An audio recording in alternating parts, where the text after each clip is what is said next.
जहां नदियां समुद्र से मिलती है, जहां नदियां समुद्र से मिलती है, वहां मेरा क्या है मैं नहीं जानता। जहां नदियां समुद्र से मिलती है, वहां मेरा क्या है मैं नहीं जानता, लेकिन एक दिन जाना है वहां। ये पंक्तियां हैं हिंदी साहित्य के प्रमुख कवि आलोक धनवा की। आलोक धनवा। तो आज हम आलोक धनवा के बारे में पढ़ेंगे। आलोक धनवा जी का जो अध्याय है, उनकी जो कविता है पतंग कविता, वो हमारी हिंदी साहित्य के अंतर्गत या जो 9 से 12 की किताबें, कक्षा 12 की जो अनिवार्य हिंदी की पुस्तक है आरोह है। कौन सी? कक्षा 12 की अनिवार्य हिंदी की पुस्तक। तो उसमें कौन सी है? आरोह है।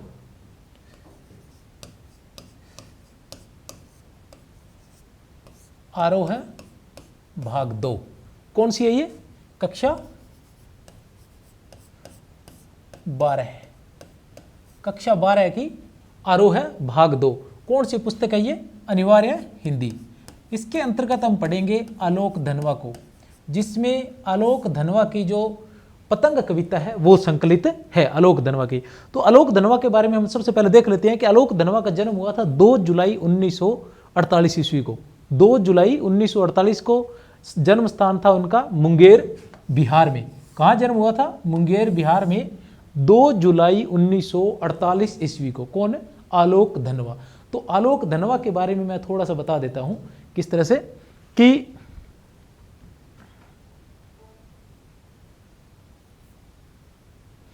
इनकी प्रमुख रचनाएं। जनता का आदमी 1940 ईस्वी, प्रथम कविता।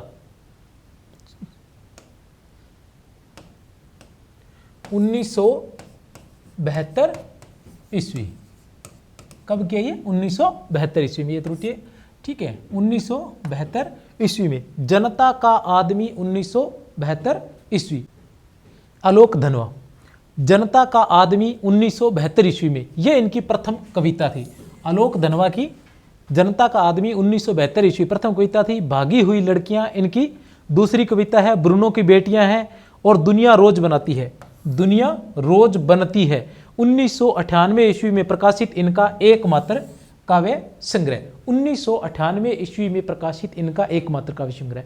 तो आलोक धनवा के बारे में मैं आपको बता देता हूं कि आलोक धनवा जी की जो प्रारंभिक कविताएं थी वो इतनी अधिक प्रसिद्ध थी, इतनी अधिक प्रसिद्ध हुई या इतनी अधिक अच्छी लिखी गई थी कि उस समय के जो बड़े बड़े कवि थे वो भी इनकी कविताओं को मुँह जबानी याद रखते थे। मुँह जबानी उनको याद होती थी जब भी वो कई सम्मेलन में जाते थे।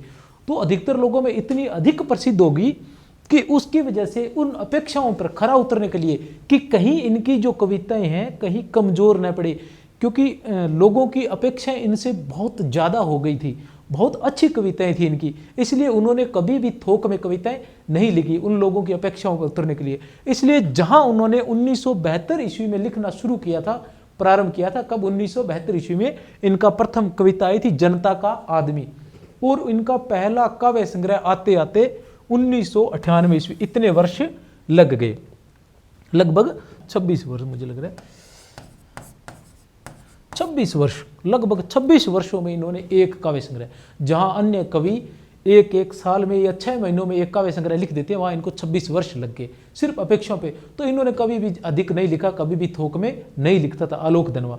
इसके साथ साथ आलोक धनवा जो थे उन्होंने मतलब अब वर्तमान में जो आलोक धनवा है अंतर्राष्ट्रीय महात्मा गांधी विश्वविद्यालय वर्धा में कार्यरत है। शायद अभी अंतर्राष्ट्रीय विश्वविद्यालय वर्धा में ये कार्यरत है। आलोक धनवा जी बहुत कम लिख रहे हैं। अब ये कविताएं हैं, इनके बारे में एक छोटी सी ट्रिक है, मैं आप लोग को बता देता हूं जन्म सहित कि आलोक धनवा 1948 ईस्वी में मुंगेर, बिहार में जन्मा जनता का आदमी है। एक बार फिर से, आलोक धनवा 1948 ईस्वी में, आलोक धनवा आप लिख लीजिए, आलोक धनवा 1948 ईस्वी में मुंगेर, बिहार में जन्मा जनता का आदमी है, जिसकी भागी हुई लड़कियां ब्रूनो की बेटियों से जा मिली, जिसकी भागी हुई लड़कियां ब्रूनो की बेटियों से जा मिली और अब वे एक दुनिया रोज बनाती हैं। अब वे एक दुनिया रोज बनाती हैं। ये है इनके प्रमुख काव्य संग्रह या कविताएं, प्रमुख कविताएं। आलोक धनवा, इसमें इनका जन्म भी आ गया, जन्म स्थान भी आ गया। कौन कौन सा है? आलोक धनवा 1948 ईस्वी में मुंगेर बिहार में जन्मा जनता का आदमी है, जिसकी भागी हुई लड़कियां ब्रूनो की बेटियों से जा मिली और अब वे एक दुनिया रोज बनाती है। ये इनकी प्रमुख काव्य संग्रह थी, ये आता है प्रमुख इनकी रचनाएं। उसके बाद आता है अन्य कविताएं। जो अन्य कविताएं हैं इनको भी मैंने इस तरीके से तैयार किया है कि आपको बड़ी आसानी से याद हो जाए। मैं आपको बता देता हूं कि मतलब अब जो ये वीडियो बनाई जा रही है या जिस तरह से ये याद करवाया जा रहा है, सभी जो है इससे बढ़कर एक से बढ़कर एक वीडियो लगातार आने वाली है। इस तरीके से हम आपको बताएंगे कि किस तरह से किसी बड़े बिंदु को भी, किस तरह से किसी बड़े बिंदु को भी बड़े ही आसान तरीके से याद करवाया जा सकता है। कि बिंदु बहुत बड़ा है, उसके बावजूद भी किसी भी बिंदु पर किसी भी बिंदु को छोटा सा करके पढ़ा देना बड़ा आसान है, लेकिन किसी बिंदु पर बहुत विस्तार से बात करना और उसको इस तरीके से बात करना कि वो बड़ा छोटा लगे और बड़ा आसानी से याद हो जाए, इसी तरीके से प्रयास किया गया है। यह है आलोक धनवा की अन्य कविताएं।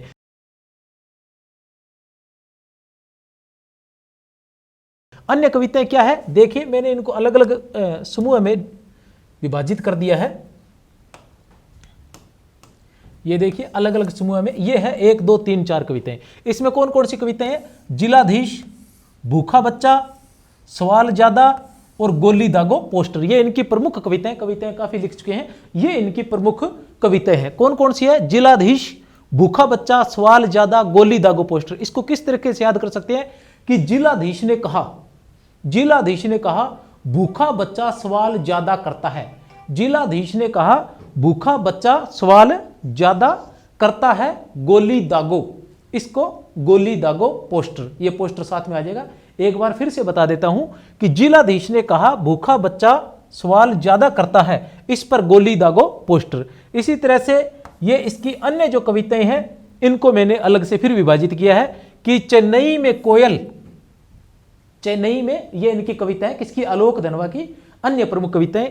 चेन्नई में कोयल और नन्ही बुलबुल के तराने, चेन्नई में कोयल और नन्ही बुलबुल के तराने, आम के बाग और फूलों से भरी डालियों पर बारिश में सुनाई देते हैं। क्या है अन्य जो है कि चेन्नई में कोयल और नन्ही बुलबुल के तराने, चेन्नई में कोयल और नन्ही बुलबुल के तराने, चेन्नई में कोयल और नन्ही बुलबुल के तराने, बारिश आम के बाग और फलों से भरी डालियों पर, आम के बाग और फलों से भरी डालियों पर बारिश में सुनाई देते हैं। अब ये है चेन्नई में कोयल, नन्ही बुलबुल के तराने, आम के बाग, फलों से भरी डालियां और बारिश। ये इनकी अन्य कविताएं हैं। और देखते हैं थोड़ी अन्य कविताएं और भी हैं। ये देखिए, इसको भी मैंने इस तरीके से विभाजित किया है कि अलग अलग एक जैसी कविताएं, जैसे बारिश की थी गोली दागो पोस्टर बच्चे, वो एक राजनीतिक थी। दूसरी कविताएं थी वो पेड़ पौधों पशु पक्षियों से संबंधित थी। अब देखो ये थिएटर से संबंधित कविताएं हैं, इनको भी मैंने अलग विभाजित किया है ताकि याद करने में हमें बड़ी सरल लगे कि थिएटर, मैटिनी शो और पहली फिल्म की रोशनी, ये थिएटर से संबंधित इनकी कविताएं हैं आलोक धनवा की। क्या है? थिएटर, मैटिनी शो और पहली फिल्म की रोशनी। उसके बाद मैंने इनकी अन्य कविताओं को भी ये विभाजित किया है। पक्षी और तारे, समुद्र और चांद, ये और वाली, ठीक है ना? पक्षी और तारे, समुद्र और चांद, पक्षी और तारे, समुद्र और चांद, ठीक है। उसके बाद आता है इनके नदियां, पानी, मीर और रंगरेज। नदियां, पानी, मीर और रंगरेज, देख सकते हैं आप, नदियां, पानी, मीर और रंगरेज, ये इनकी अन्य कविताएं। कौन सी? थिएटर, मैटिनी शो, पहली फिल्म की रोशनी, थिएटर, मैटिनी शो, पहली फिल्म की रोशनी, पक्षी और तारे, समुद्र और चांद, नदियां, पानी, मीर और रंगरेज, ये इनकी अन्य कविताएं हैं। इसके बाद हम देखते हैं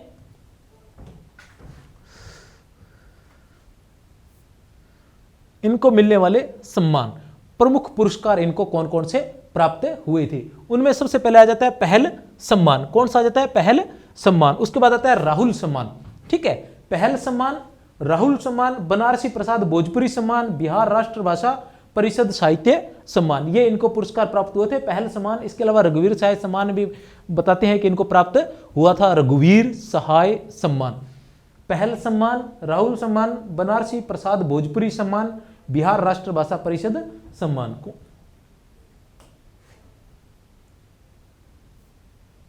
विशेष आलोक धनवा के बारे में विशेष कुछ विशेष बातें क्या है, उनकी प्रारंभिक कविताएं काव्य प्रेमियों को इतनी अधिक पसंद आई कि बड़े बड़े कवियों को भी उनकी जो कविताएं थी वो याद रहती थी। उस समय के जो साहित्य प्रेमी थे वो उनकी कविताओं को मुँह जबानी याद रखते थे। अतः उनकी अपेक्षाओं पर खरा उतरने के लिए ही उन्होंने थोक में कभी कविताएं नहीं लिखी। इसके अलावा वो सामाजिक कार्यकर्ता आलोक धनवा, इसके अलावा सामाजिक कार्यकर्ता एवं सांस्कृतिक कार्यकर्ता भी थे। वे एक सामाजिक कार्यकर्ता, समाज सुधारक और सांस्कृतिक कार्यकर्ता भी रह चुके हैं आलोक धनवा।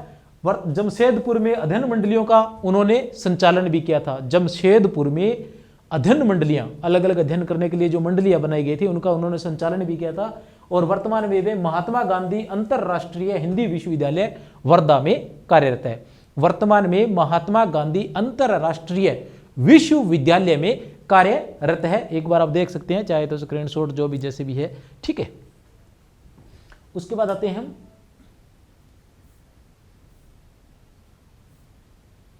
विशेष तथ्य। अब आता है हमारी प्रमुख कविता पतंग के बारे में। पतंग के बारे में प्रमुख तथ्य, पतंग के बारे में यह तथ्य किससे संबंधित है, पतंग कविता से संबंधित है। पतंग जो कविता है वो एक लंबी कविता है जो इनके एकमात्र काव्य संग्रह, किसके, आलोक धनवा के एकमात्र काव्य संग्रह, ठीक है ना, दुनिया रोज बनती है, एकमात्र काव्य संग्रह दुनिया रोज बनती है जो 1998 ईस्वी में प्रकाशित हुआ था, उसमें संकलित है। उसका ये जो हमारी जो पुस्तक है, पाठ्य पुस्तक आरोह जो है, उसमें जो लिया गया है यह उस पतंग कविता का तीसरा भाग है। पतंग कविता का तीसरा भाग है। पतंग कविता क्या है, पतंग कविता दुनिया रोज बनती 19 काव्य संग्रह से ली गई है। पतंग एक लंबी कविता है जिसका तीसरा भाग पाठ्य पुस्तक में लिया गया है। पतंग कविता में बाल सुलभ इच्छाओं एवं उमंगों का बिंबों के माध्यम से बहुत ही सुंदर चित्रण किया गया है।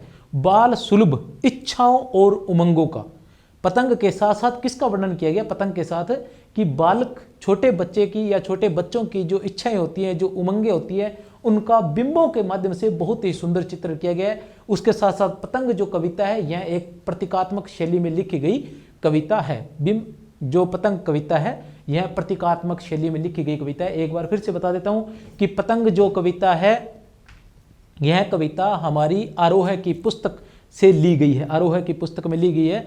यह आलोक धनवा के दुनिया रोज बनती है, आलोक धनवा के एकमात्र काव्य संग्रह जो 1998 ईस्वी में प्रकाशित हुआ था उससे ली गई है। इसमें हमारी पाठ्य पुस्तक में इसका तीसरा भाग है। किसका, पतंग कविता का इसमें तीसरा भाग है। उसके अलावा यह बाल सुलभ इच्छाओं उमंगों का सुंदर यह प्रतीकात्मक शैली में लिखी गई है। देखते हैं आगे।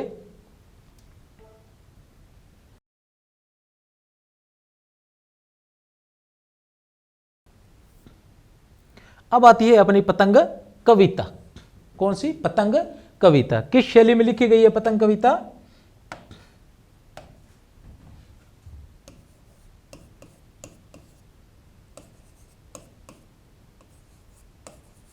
प्रतीकात्मक शैली में लिखी गई है।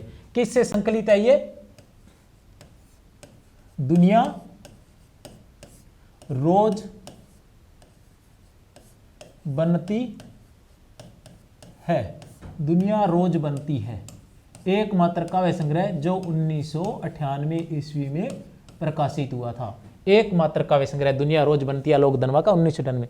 तो कविता में क्या कहते हैं कि सबसे तेज बौछारे गई भादो गया सवेरा हुआ, सबसे तेज बौछारे गई, सबसे तेज बौछारेगी।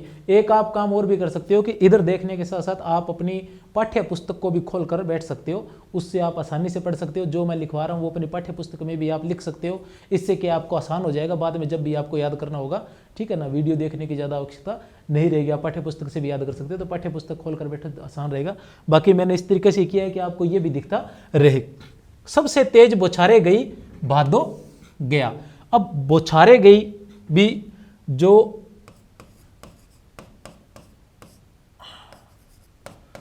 वर्षा की तेज जो बूंदे बूंदे आती है ना, उनको बौछारें बोला जाता है। वर्षा की जो तेज तेज बूंदे आती है, भादो गया।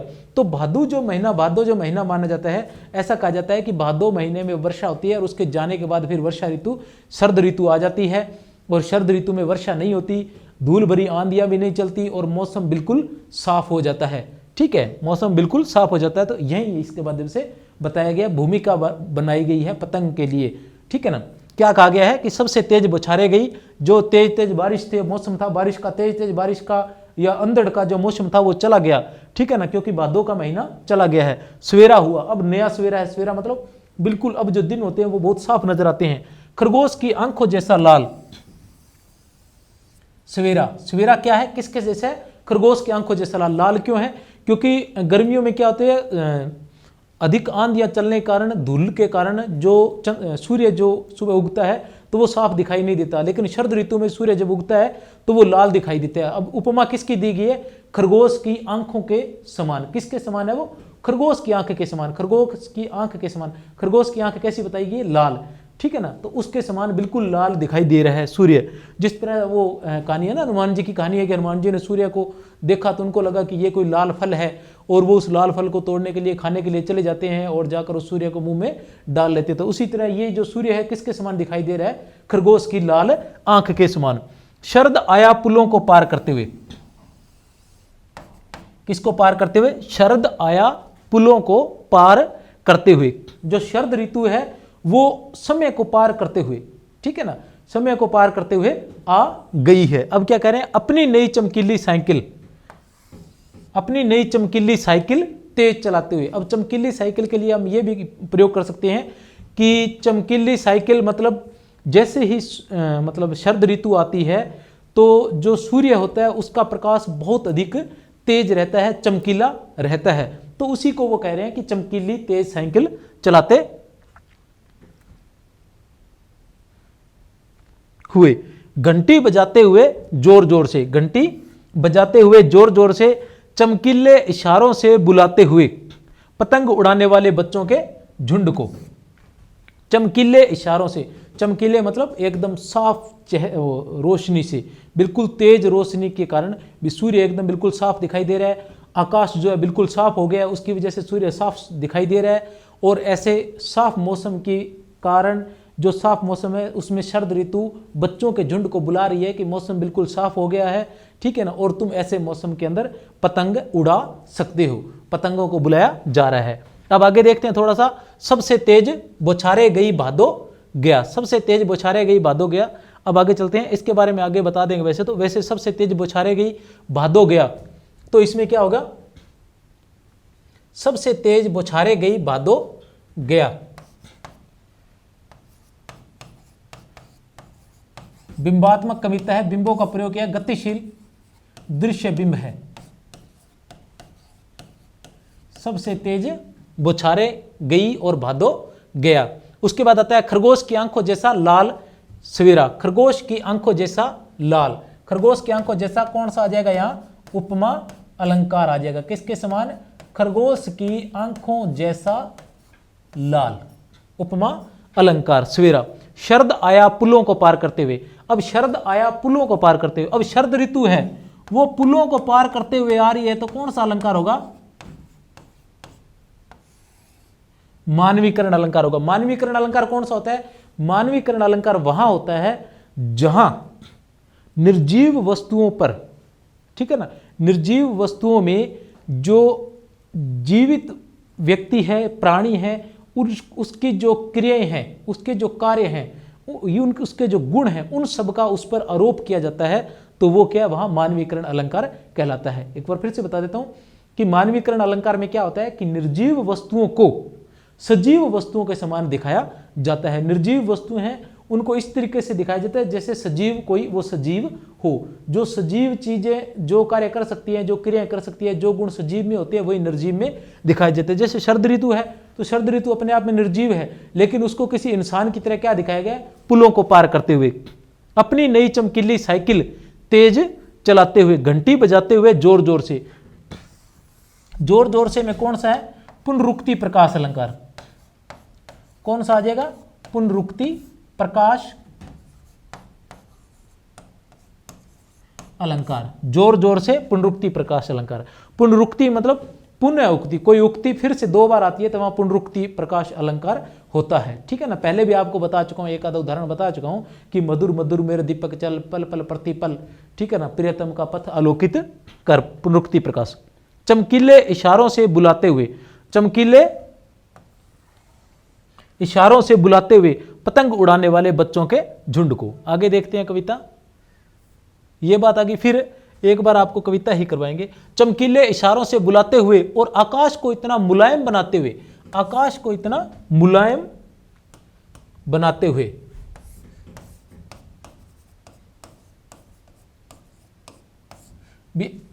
चमकीले इशारों से वह बुला रही है और आकाश को इतना मुलायम बना दिया गया है कि जिसमें आसानी से जो पतंग है वो आसानी से उड़ सके, कि पतंग ऊपर उठ सके। दुनिया की सबसे हल्की और रंगीन चीज, दुनिया की सबसे हल्की और रंगीन चीज, दुनिया का सबसे हल्का कागज, दुनिया की सबसे हल्की और रंगीन चीज, दुनिया का सबसे पतला कागज,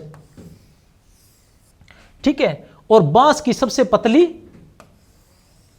कमानी उड़ सके, कि शुरू हो सके सीटियों, किलकारियों और तितलियों की नाजुक दुनिया। ठीक है ना, कि वो क्या कह रहा है कि शरद ऋतु जब आती है तो क्या होता है कि आकाश बिल्कुल मुलायम हो जाता है, बिल्कुल साफ हो जाता है।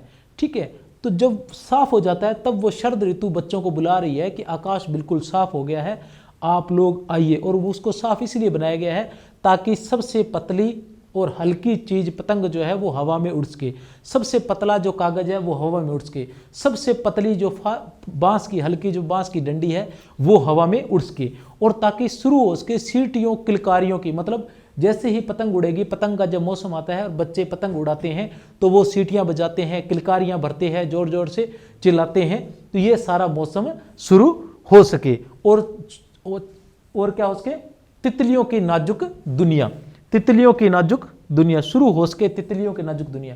तितलियों की नाजुक दुनिया किसको कहा गया है, पतंगों को। अब पतंगों को कैसे कहा गया है कि जिस प्रकार, ठीक है ना, जिस प्रकार आकाश में तितलियां उड़ती हैं रंग बिरंगी, उसी प्रकार पतंग भी रंग बिरंगे उड़ते हुए नजर आ रहे हैं। जब बहुत सारे पतंग एक साथ आकाश में उड़ रहे होते हैं तो वो ऐसा लगता है जैसे तितलियां उड़ रही होती हैं। हाँ, तितलियां किनको कहा गया है, पतंगों को कहा गया है। तितलियों की नाजुक दुनिया पतंगों की दुनिया को कहा गया है, और तितलियों किसको कहा गया, पतंगों के लिए यहाँ कहा गया। एक बार फिर दे दें, चमकीले इशारों से बुलाते हुए, आकाश को इतना मुलायम बनाते हुए, ठीक है, कि पतंग ऊपर उठ सके, दुनिया की सबसे हल्की और रंगीन चीज उड़ सके। अब देखो, आकाश को इतना मुलायम बनाते हुए, आकाश को इतना मुलायम बनाते हुए, मुलायम बनाना, आकाश को मुलायम बनाना, कौन सा बिंब होगा यहां, स्पर्श बिंब। स्पर्श बिंब कैसे होता है, जिसको हम मुलायम किस प्रकार पता चलेगा हमें, क्या देखने से, अगर देखने से कोई चीज पता चल रही है तो वो क्या होगी, दृश्य बिंब होगी, और सिर्फ आंखों के बारे में ही कहा जा रहा है तो वो चाक्षुष बिंब हो गए।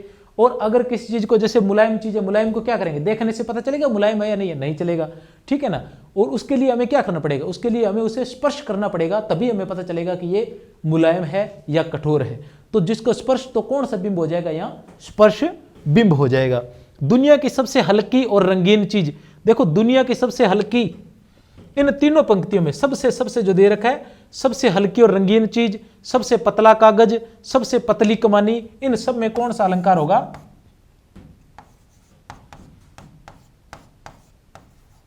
अतिशयोक्ति अलंकार। कौन सा अलंकार होगा, अतिशयोक्ति। जहां किसी चीज को बहुत अधिक बढ़ा चढ़ाकर वर्णन किया जाए किसी बात का, वहां अतिशयोक्ति अलंकार होता है। उसके बाद है कि शुरू हो उसके सीटियों, किलकारियों और तितलियों की नाजुक दुनिया, तितलियों की नाजुक दुनिया मतलब पतंगों की नाजुक दुनिया। यहां कौन सा हो जाएगा? इसके बाद देखते हैं हम, जन्म से ही वे अपने साथ लाते हैं कपास। कपास मतलब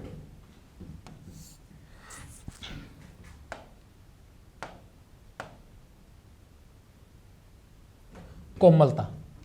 कपास मतलब, कपास से आश्चर्य है कोमलता, मतलब जो बच्चे हैं वह बचपन से ही अपने साथ कोमलता लेकर आते हैं, उनमें बचपन से ही कोमलता होती है। पृथ्वी घूमती हुई आती है उनके बेचैन पैरों के साथ। बेचैन पैर, ऐसा लगता है कि जब वो दौड़ते हैं, क्योंकि साधारण मनुष्य जो मतलब उम्र में बड़े हैं, युवा है या वृद्ध है, ठीक है ना, तो प्रौढ़ है, वो क्या करते हैं, उनको नहीं लगता, वो दौड़ते हैं तो बहुत कम धीरे धीरे चलेंगे, धीरे दौड़ेंगे। जैसे मतलब बच्चा है वो हर वक्त हर काम दौड़ दौड़ के करेगा। फिर युवा हो जाएंगे वो थोड़ा कम दौड़ेंगे, फिर उसके बाद थोड़ी सी और उम्र हो जाएगी वो फिर धीरे चलेंगे। बूढ़ा आदमी बिल्कुल धीरे धीरे चलने लग जाता है। तो कहने से तात्पर्य वो इतना दौड़ते हैं, कभी यहाँ से वहाँ, वहाँ से यहाँ, लगातार दौड़ रहे, इस छत से उस छत पर, उस छत से उस छत पर, इस गली से उस गली में, इस जगह से उस जगह में लगातार दौड़ रहे हैं। तो वो दौड़ रहे हैं तो ऐसा लग रहा है कि वो नहीं दौड़ रहे, इतनी गति से दौड़ रहे हैं कि ऐसा लग रहा है कि पृथ्वी खुद घूमते हुए उनके पैरों के नीचे आ रही है और पृथ्वी घूमती हुई नजर आ रही है। तो पृथ्वी घूमते हुए उनके नीचे आने का मतलब यह है कि वो बहुत अधिक इधर उधर दौड़ रहे हैं बच्चे पतंग। और जब पतंगों का मौसम आता है तो बच्चे अक्सर दौड़ते हुए नजर आते हैं गलियों में। अभी इन दिनों पतंगों का मौसम चल ही रहा है। जब वे दौड़ते हैं बेशुद्ध, जब वे दौड़ते हैं बेशुद्ध होकर, तो क्या होता है, छतों को भी नर्म बनाते हैं। छतों को भी क्या बना देते हैं? नर्म बना देते हैं। नर्म कैसे बना देते हैं कि मैं आपको बता सकता हूं कि मतलब हम अगर छलांग लगाएंगे तो हम नहीं लगा सकते, एक छत से दूसरी छत पर छलांग नहीं लगा सकते, क्योंकि हमारा शरीर अब इसका आदी नहीं रहा है। लेकिन बच्चे बड़ी आसानी से छलांग लगाते हैं। हम देखते हैं कि वो एक बेड से दूसरे बेड पर छलांग लगा देते हैं, छोटी मोटी दीवारों से छलांग लगाते हैं। तो उनको छलांग लगाते हुए देखकर ऐसा लग रहा है जैसे छतें बिल्कुल नरम हो गई है, इनको दर्द क्यों नहीं हो रहा है। इसलिए कहा गया दिशाओं को मृदंग की तरह बजाते हुए। दिशाओं को किसकी तरह बजाते हुए? मृदंग की तरह।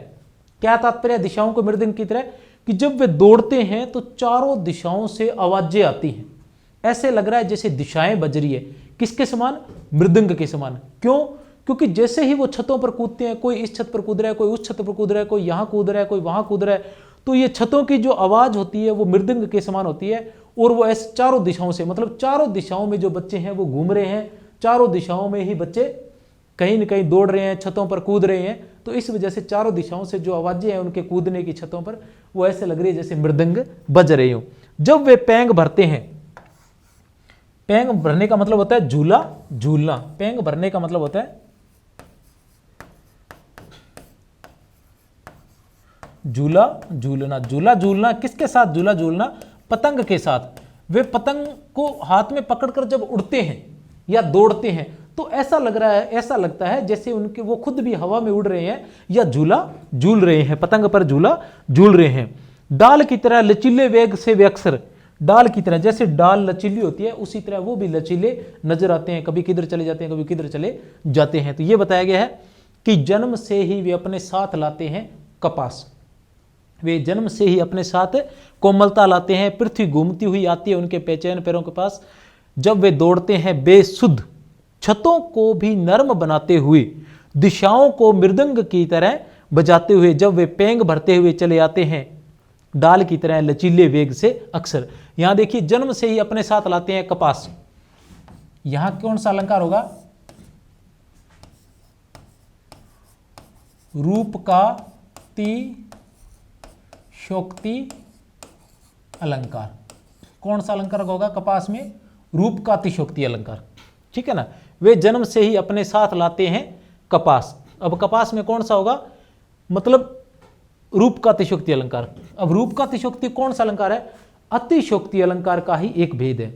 जब किसी बात को बहुत अधिक बढ़ा चढ़ाकर कहा जाए तो वह अतिशोक्ति अलंकार होता है। अतिशोक्ति अलंकार के अधिकतर 8 भेद माने जाते हैं। उनमें से जो प्रमुख भेद है वो है रूप का अतिशोक्ति अलंकार। रूप का अतिशोक्ति अलंकार में क्या होता है कि उपमान को ही उपमेय मान लिया जाता है। उपमान को ही उपमेय मान लिया जाता है। उपमान का लोप करके, उपमेय का लोप करके उपमान को आरोपित किया जाता है और उसी से ही उपमेय का अर्थ लिया जाता है उसी से ही। तो कहने से तात्पर्य है कि यहां कपास, कपास क्या है? उपमान है, ठीक है ना, और यहां उपमेय कुछ नहीं है। तो यहां किसको आरोपित कर दिया गया? उपमान को। किसको कर दिया गया? उपमान को आरोपित कर दिया गया। लेकिन यहां हम उपमान से ही किसका अर्थ लेते हैं? उपमेय का। यहां हम उपमान से ही उपमेय का अर्थ ले लेते हैं। यहां उपमेय क्या है? कोमलता। उपमेय क्या है? कोमलता। क्योंकि बच्चे जन्म से ही वे अपने साथ लाते हैं कपास, तो जन्म से कपास तो नहीं ला सकते ना। कपास तो क्या हो गया? उपमान हो गया। जन्म से ही अपने साथ वो क्या लाते हैं? कोमलता। तो मुख्य बात यहां क्या है? कोमलता। तो वे जन्म से ही अपने साथ लाते हैं कोमलता। तो कोमलता क्या है? उपमेय। और इसके लिए किस उपमान का प्रयोग किया जा सकता है? कपास का। तो लेकिन यहां उन्होंने क्या किया? उपमेय का लोप करके कपास को ही कर दिया, उपमान को ही ले आए। इसलिए यहां कौन सा है? रूप का अतिशयोक्ति अलंकार है। उसके बाद आता है पृथ्वी घूम। जैसे मान लो एक उदाहरण और बता देता हूं आसान सा, कि जैसे मैं बोलूं कि देखो शेर आ गया। क्लास के अंदर कोई बच्चा या शरारती बच्चा या बलशाली बच्चा या ताकतवर बच्चा आ जाता है, लड़ाई करने वाला बच्चा आ जाता है, तो हम बोलते हैं कि देखो शेर आ गया। तब वो शेर तो नहीं है ना, है तो बच्चा, लेकिन हमने शेर उसको क्या दे दिया? उपमा दे दी, उसके लिए उपमान प्रयुक्त किया है, सीधा उसको शेर के दिया। एक तो कहा कि देखो शेर जैसा बच्चा आ गया। अब शेर जैसा आ गया तो ये तो हो गया उपमा अलंकार की, शेर के समान है, ठीक है ना। शेर जैसा बच्चा आ गया, तो यहां बच्चा क्या है? उपमेय है, और शेर क्या है? उपमान। उपमेय उपमान दोनों आ गए, तो यहां उपमा अलंकार हो गया। लेकिन हमने कहा कि देखो शेर आ गया, तो हमने यहां उपमेय का प्रयोग नहीं किया। लेकिन हम मानेंगे क्या इससे? मानेंगे तो बच्चे ही ना। शेर किसको मानेंगे? कि देखो शेर आ गया, तो अब शेर हम किसको मानेंगे? बच्चे को। तो इसलिए यहां कौन सा होगा? रूप का अतिशयोक्ति अलंकार हो गया, रूपक की अतिशयोक्ति हो गई। जब वे दौड़ते हैं बेसुध, पृथ्वी घूमती हुई आती है।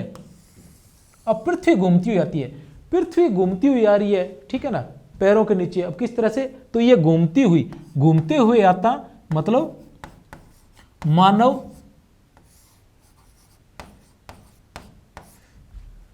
ठीक है ना, सजीव के समान क्रिया करना। पृथ्वी जो है वो सजीव नहीं है, वो निर्जीव है, और उस सजीव के समान जब कर्म करती है तो वो कौन सा अलंकार कहलाता है? मानवीकरण अलंकार कहलाता है। जब वे दौड़ते हैं बेसुध, छतों को भी नरम बनाते हुए, छतों को भी नरम बनाते हुए, दिशाओं को मृदंग की तरह बजाते हुए। दिशाओं को किसकी तरह?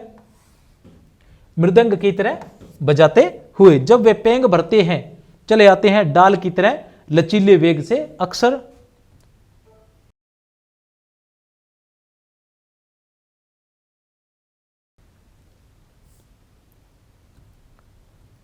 छतों के खतरनाक किनारों तक उस समय गिरने से बचाता है उन्हें सिर्फ उनके ही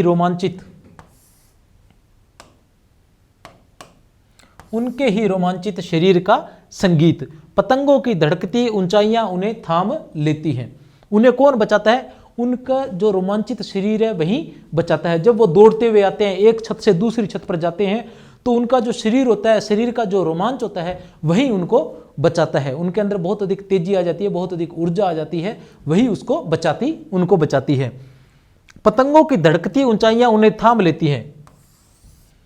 पतंगों की धड़कती ऊंचाई, जब पतंग जब उड़ रहे होते हैं तो उनकी ऊंचाइयां उन्हें थाम लेती, तो वो उड़ते हुए जब पतंग पकड़ लेते हैं तो ऐसा लगता है जैसे वो भी उनके साथ उड़ रहे हैं। महज एक धागे के सहारे, किसके सहारे थाम लेती है? एक धागे के सहारे। एक धागा होता है, एक धागे को लेकर ऐसे लगता है जैसे वो उड़ रहे हैं, हवा में खुद ही उड़ रहे हैं।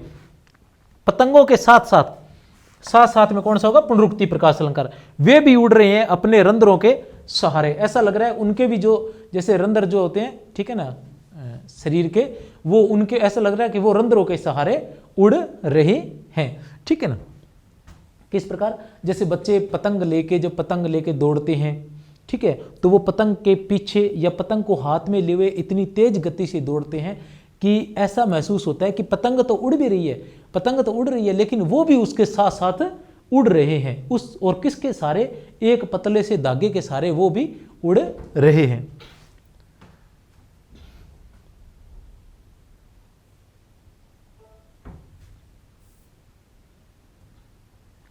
अगर वे कभी गिरते हैं छतों के खतरनाक किनारों से, अगर वे कभी खतरनाक किनारों से गिर जाते हैं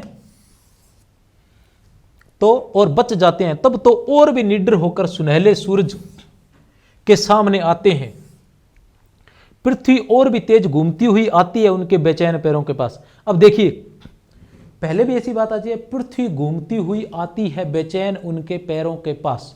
पृथ्वी घूमती हुई आती है बेचैन उनके पैरों के पास, मतलब पहले भी आ चुका था। पहले क्या था कि पहले वो तेज तेज दौड़ रहे थे, लेकिन जब वो खतरनाक मोड़ों से कूदते हुए, छतों से कूदते हुए और किसी खतरनाक मोड़ से कूदते हैं और उसके बाद वो बच जाते हैं, तो उनके अंदर और भी अधिक उत्साह आ जाता है, वो और भी अधिक तेज हो जाते हैं, तो वो और भी अधिक तेज दौड़ने लग जाते हैं। अब वो और अधिक तेज दौड़ने लग जाते हैं तो ऐसा लगता है कि पृथ्वी और भी तेज, ठीक है ना, बेचैन होकर उनके पैरों के नीचे आ रही है, ठीक है ना। वो निडर हो जाते हैं खतरनाक किनारों से और बच जाते हैं। तो सुनहले सूरज, सुनहले मतलब सुनहरे या स्वर्णिम, ठीक है ना। और इसमें कौन सा अलंकार होगा, सह का है, सुनहले सूरज में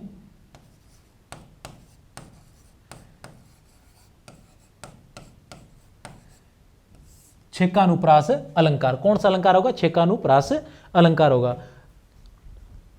ये अनुप्रास अलंकार का भेद है। अनुप्रास अलंकार के 3-4 भेद होते हैं।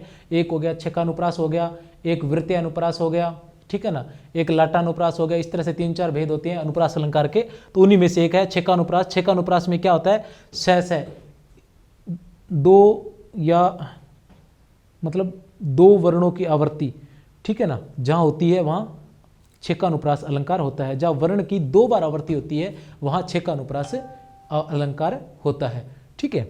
फिर आता है, सामने आते हैं, पृथ्वी और भी तेज घूमती हुई आती है उनके बेचैन पैरों के पास।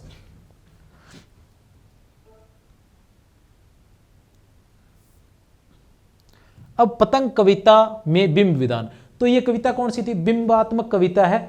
पहले बताया चुका, प्रतीकात्मक शैली में लिखी गई, अधिक से अधिक बिंबों का इसमें प्रयोग किया गया। हम देखेंगे कि कौन से प्रमुख प्रमुख बिंब इसमें है। सबसे पहले आता है कि सबसे तेज बौछारे गई भादो गया। सबसे तेज बौछारे गई भादो गया, कौन सा बिंब है, गतिशील दृश्य बिंब है। गतिशील दृश्य बिंब है, बौछारे गई और भादो गया, तो ये सारी चीजें कौन सी है, दिखाई देने वाली चीजें, इसलिए गतिशील दृश्य बिंब हो गया। बिंब क्या होता है, बिंब अंग्रेजी इमेज शब्द का रूपांतरण है। अंग्रेजी शब्द इमेज का रूपांतरण है, मतलब शब्द एक चित्र उपस्थित करना। किसके माध्यम से, डॉक्टर नगेंद्र लिखते हैं कि जब कवि भावों के माध्यम से किसी का चित्र उपस्थित करता है हमारे सामने, भावों या कल्पना के माध्यम से, तो वह बिंब कहलाता है। तो जब हम भावों के माध्यम से या कल्पना के माध्यम से किसी का चित्र उपस्थित कर देते हैं, किसी व्यक्ति वस्तु का, तो वो बिंब कहलाता है। तो यहाँ क्या है, सबसे तेज बौछारे गई भादो गया। अब यहाँ बौछारों का और भादों का एक चित्र उपस्थित हो गया, तो यहाँ कौन सा बिंब हो गया, गतिशील दृश्य बिंब जो दिखाई देता है। चमकीली साइकिल तेज चलाते हुए, यहां भी कौन सा हो गया, चमकीली साइकिल। अब जो सूर्य की किरणें उनको साइकिल का रूप दिया गया है, साइकिल का रूप दिया गया है, साइकिल का चित्र दिया गया है, तो उसको क्या हो गया, कौन सी होगी ये, गतिशील दृश्य बिंब। फिर आता है घंटी बजाते हुए जोर जोर से। अब घंटी बजाना क्या हो गया, सुनाई देना। सुनाई देना क्या आएगा, श्रव्य, तो श्रव्य बिंब होगा। चमकीले इशारों से, चमकीले इशारों में क्या रहेगा, गतिशील चाक्षुष बिंब। अब चाक्षुष का प्रयोग इसलिए किया गया है कि यहां इशारों की बात आई है। इशारे किससे हो सकते हैं, ठीक है ना। अब इशारे क्या जो किए जाएंगे वो गतिशील रहेंगे, और इशारे किससे किए जा सकते हैं, चाक्षुष मतलब आंखों से ही किए जा सकते हैं, इसलिए कौन सा बिंब आ गया, गतिशील और चाक्षुष बिंब रहेगा। उसके बाद देखो, आकाश को इतना मुलायम बनाते हुए। अब मुलायम की बात आ गई, मुलायम का मतलब आकाश को इतना मुलायम बनाते हुए। अब मुलायमपन का, आकाश के मुलायमता का एक चित्र उपस्थित किया गया है, वो कितना मुलायम लग रहा है, तो उसके लिए मुलायम क्या होगा, स्पर्श। मुलायम को हम किससे, स्पर्श करने से ही महसूस करते हैं। दिशाओं को मृदंग की तरह बजाते हुए, किसके समान बजाते हुए, मृदंग की तरह। तो मृदंग किस तरह से बजता है, मृदंग का जो चित्र उपस्थित किया है वहां हो गया श्रव्य बिंब हुआ। खरगोश की आंख जैसा लाल, खरगोश की आंख जैसा लाल, यहां भी स्थिर चाक्षुष बिंब। जो आंख है वो स्थिर चीज है, इसलिए यहां कौन सा आ जाएगा, स्थिर, एक जगह रुका हुआ, गतिशील नहीं है, चाक्षुष बिंब हुआ। उसके बाद देखते हैं,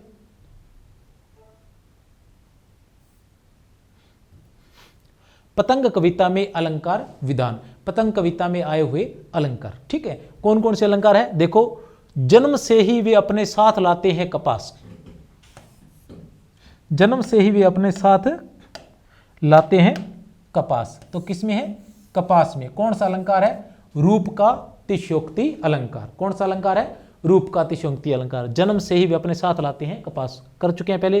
तितलियों की इतनी नाजुक दुनिया, इसमें भी रूप का अतिशयोक्ति है। तितलियों की इतनी नाजुक दुनिया, क्यों है रूप का अतिशयोक्ति? यहां तितलियां लिया गया है। तितलियां शब्द किसके लिए लिया गया है? पतंग के लिए। अब पतंग क्या है? उपमेय है।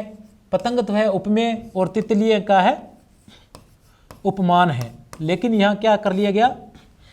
उपमेय के स्थान पर उपमान को ही ले लिया जाता है और उसी से मतलब उपमेय का अर्थ ग्रहण किया जाता है। जैसे यहां कपास है ना, कपास में क्या था?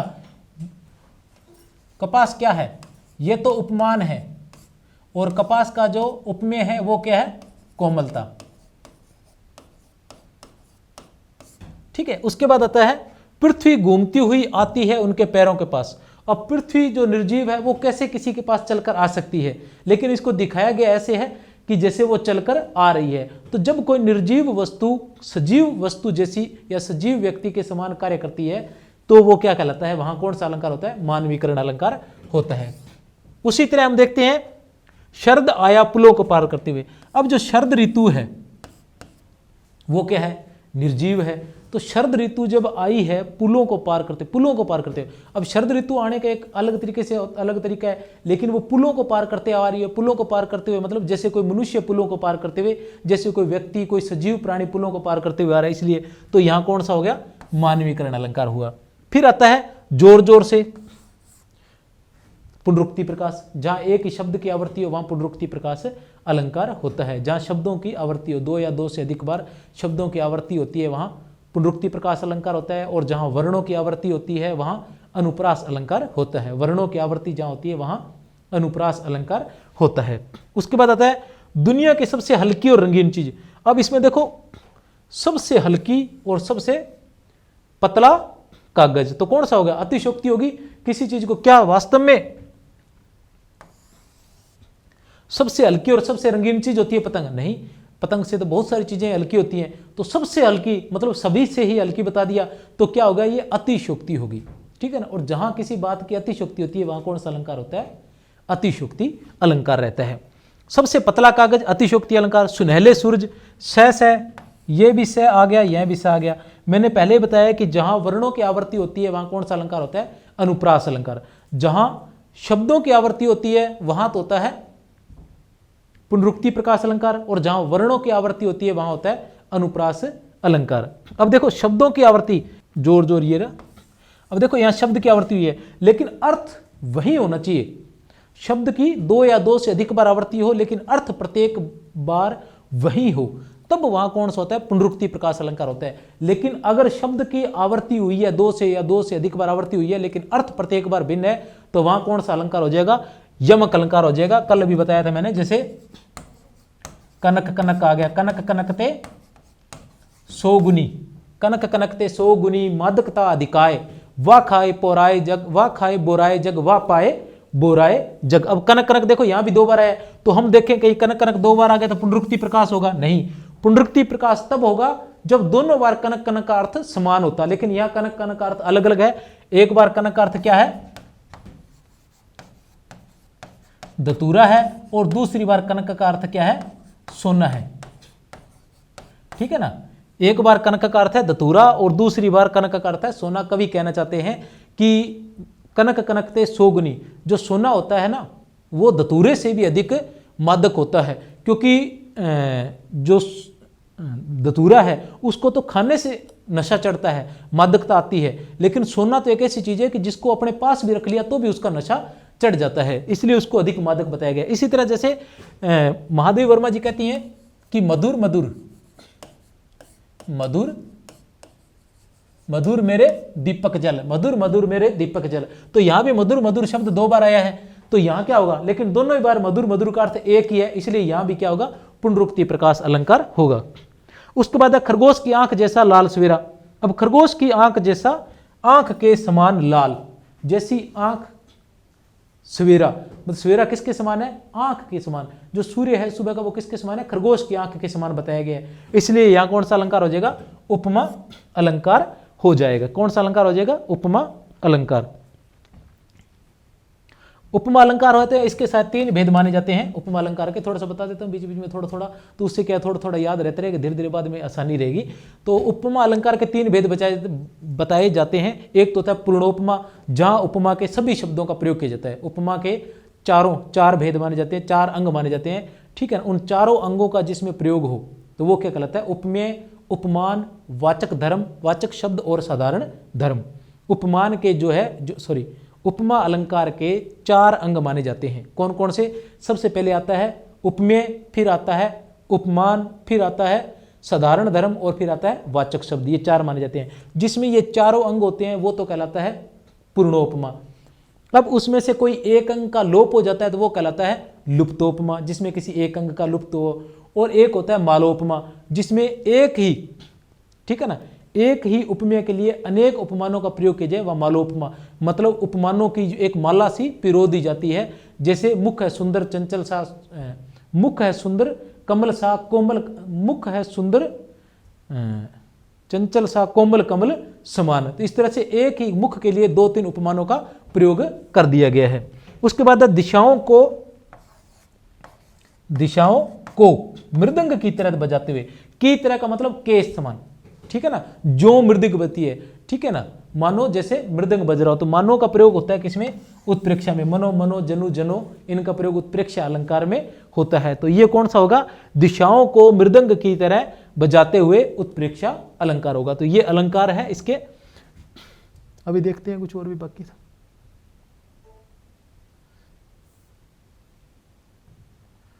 उपमानों का प्रयोग, पतंग कविता में उपमानों का प्रयोग। आपने देखा होगा कि पतंग कविता में एक जगह है खरगोश की आंख, उपमान का प्रयोग हुआ है। तो किसके लिए हुआ है खरगोश की आंख उपमान का प्रयोग? सुबह के लिए या सवेरे के लिए। सुबह सुबह जो होती है उसके लिए खरगोश की आंख का प्रयोग किया। सुबह जो है वो किसके समान है? खरगोश की आंख के समान लाल है। फिर आता है तितलियों।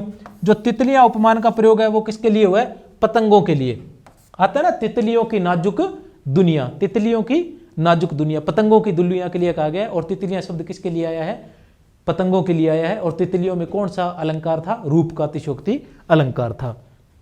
कपास, कपास उपमान का प्रयोग किसके लिए हुआ था? बच्चों की कोमलता के लिए। किसके लिए हुआ था? बच्चों की कोमलता के लिए। और कपास शब्द में क्या था कि जन्म से ही वे अपने साथ लाते हैं कपास। क्या कहते हैं? आलोक धनवा जी किसकी कविता पढ़ रहे हैं हम? आलोक धनवा की कविता पढ़ रहे थे, पतंग कविता। आलोक धनवा की पतंग कविता, उसमें क्या कहते हैं कि जन्म से ही वे अपने साथ लाते हैं कपास। अब जन्म से कपास कैसे ला सकते हैं? तो कपास शब्द का प्रयोग किसके किया गया था? कोमलता के लिए। तो आलोक धनवा जी के बारे में अभी प्रश्न उत्तर करेंगे। प्रश्न उत्तर करने से मैं थोड़ा सा इसके बारे में बता देता हूं आपको, ठीक है ना, कि आलोक धनवा को ट्रिक के माध्यम से थोड़ा सा बता देता हूं मैं आपको कि आलोक धनवा का जन्म 1948 ईस्वी में मुंगेर बिहार में, ठीक है। आलोक धनवा 1948 ईस्वी में मुंगेर बिहार में जन्मा जनता का आदमी है।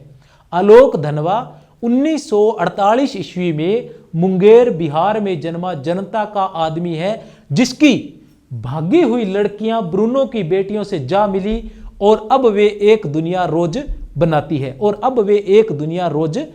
है। ये थे उनके प्रमुख काव्य संग्रह और उनके प्रमुख कविताएं और प्रमुख काव्य संग्रह, उनका जन्म और उनका जन्म स्थान, सारी चीजें इसके अंतर्गत आ गई है। उनकी जो प्रथम कविता थी वो थी जनता का आदमी। आपको ध्यान हो कि जनता का कवि किसको कहा जाता है? हरिवंश राय बच्चन को जनता का कवि कहा जाता है। और आलोक धनवा की जो प्रथम कविता थी वो थी जनता का आदमी, जो कब प्रकाशित हुई थी? 1972 ईस्वी में। और एक दुनिया रोज बनती है एकमात्र काव्य संग्रह था इनका, जिसकी रचना 1998 ईस्वी में जो प्रकाशित हुआ था, 1998 ईस्वी में प्रकाशित हुआ था। इसके अलावा इनकी कुछ अन्य कविताएं भी थी, जैसे ये है कि जिलाधीश ने कहा भूखा बच्चा ज्यादा सवाल करता है। जिलाधीश ने कहा कि भूखा बच्चा ज्यादा सवाल करता है, गोली दागो पोस्टर। क्या कहा था? जिलाधीश ने कहा कि भूखा बच्चा सवाल ज्यादा करता है, गोली दागो, इसको इस पर गोली दागो पोस्टर। इसके अलावा यह था कि चेन्नई में कोयल और बुलबुल के तराने, चेन्नई में कोयल और नन्ही बुलबुल के तराने आम के बाग और फूलों की डालियों पर बारिश में सुनाई देते हैं। चेन्नई में, किसमें? चेन्नई में कोयल, चेन्नई में कोयल, कौन कौन सी कविताएं इनकी? ये अन्य प्रमुख कविताएं हैं। चेन्नई में कोयल और नन्ही बुलबुल के तराने, आम के बाग, फूलों से भरी डाली और बारिश। कि चेन्नई में कोयल और नन्ही बुलबुल के तराने, चेन्नई में कोयल और नन्ही बुलबुल के तराने आम के बाग और फूलों से भरी डालियों पर बारिश में सुनाई देती हैं। तो आगे के अध्याय भी इसी तरह से रहेंगे, इसके बार हम देखते हैं, इसके बाद हम प्रश्न उत्तर कर लेंगे और उसके बाद ये हमारा अध्याय पूरा हो जाएगा। आज की जो कविता थी वो आलोक धनवा की पतंग कविता थी, जो हमारी कक्षा 12 की अनिवार्य हिंदी की जो पुस्तक है, कक्षा 12 है कि अनिवार्य हिंदी की पुस्तक आरोह है, सेकंड भाग जो है उसमें संकलित है। पतंग कविता एक लंबी कविता है, ठीक है, जिसका तीसरा भाग यहाँ लिया गया है, उसके तीसरे भाग को हमने पढ़ा था। और यह आलोक धनवा की एकमात्र काव्य संग्रह दुनिया रोज बनती है 1998 ईस्वी प्रकाशित में संकलित है।